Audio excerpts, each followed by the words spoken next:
Kahit na pagkabait-bait ng isang tao, kahit na isang tao puno ng pagmamahal, nagbibigay na sobra-sobra, napapagod din yan. Nagsasawa din yan.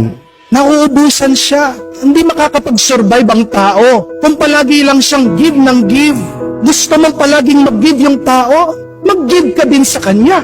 Kaya nga ang totoong pagmamahalan, it is a give and take. Huwag mo naman uubusin yung tao. Di po ba? Ang tunay nagmamahal, hindi niya mapipigilan na siya ay magbibigay. Pero sana naman kung nabigyan ka, matuto ka naman magsukli, magbalik, magganti ka naman ng mabuti at maganda. Pero kung hindi mo kayang ibalik yung kagandahan ng loob ng iba, listen to this, my dear friends. At least don't hurt the person that love you. Ang dami mga tao sobra-sobrang magmahal. Pero ano yung balik sa kanila? Tira-tira.